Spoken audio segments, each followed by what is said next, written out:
सम्मानित साथियों को प्यार भरा जय भीम। साथियों, ये वही मैदान है मुजफ्फरनगर का जहां 26 नवंबर को संविधान दिवस के दिन माननीय सांसद चंद्रशेखर आजाद जी की रैली है। मैं आपसे ये कहना चाहता हूं कि इस रैली में ज्यादा से ज्यादा संख्या में पहुंचना है। ये रैली राजनीतिक रैली नहीं है। ये रैली समानता को स्थापित करने के लिए रखी गई है। ये रैली देश के संविधान को बचाने के लिए रखी गई है। ये रैली मानवता को बचाने के लिए रखी गई है।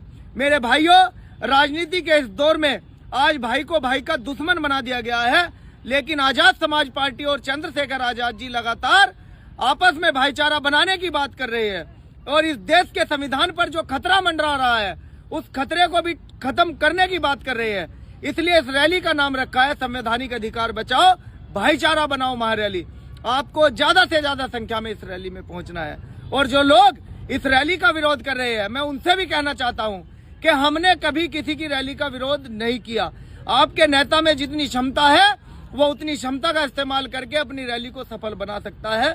हम भी आपकी रैली का समर्थन करते हैं, लेकिन आप हमारी रैली का जिस तरह से विरोध कर रहे हैं, मैं शासन और प्रशासन से ये मांग भी करता हूं कि आप पुलिस प्रशासन को ये दिशा निर्देश दे जो इस रैली को बिगाड़ने का काम कर रहा है, जो यहाँ दंगा भड़काने की बात कर रहा है, जो यहाँ लड़ाई दंगा करने की बात कर रहा है, उन लोगों पर कानूनी शिकंजा कसा जाए।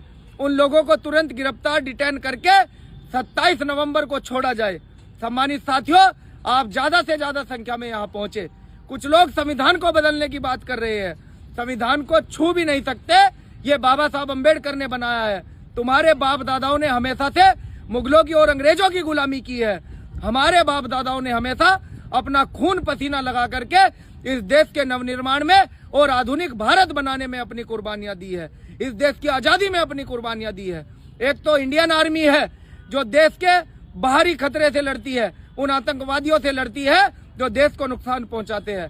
एक भीम आर्मी है जो देश के आंतरिक खतरे से लड़ती है और उन आतंकवादियों से लड़ती है जो जाति के नाम पर लोगों का शोषण करते हैं। इसलिए ज्यादा से ज्यादा संख्या में 26 नवंबर को माननीय चंद्रशेखर आजाद जी की रैली में आप लोग पहुंचने का काम करें और इस रैली को सफल बनाने का काम करें। और सुनो, जो लोग सोचते हैं कि इस रैली को फ्लॉप कर देंगे, जो लोग धमकियां दे रहे हैं कि हम रैली में आकर के रैली बिगाड़ देंगे, उनकी औकात नहीं।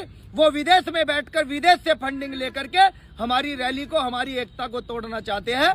मेरे सभी जातियों और धर्मों के भाइयों, हम आप सबकी सुरक्षा करेंगे, हम आप सबके हितों के लिए लड़ेंगे और देश को मजबूत बनाने के लिए हम सब लोग मिलकर संघर्ष करेंगे। जय भीम, जय भारत, जय संविधान।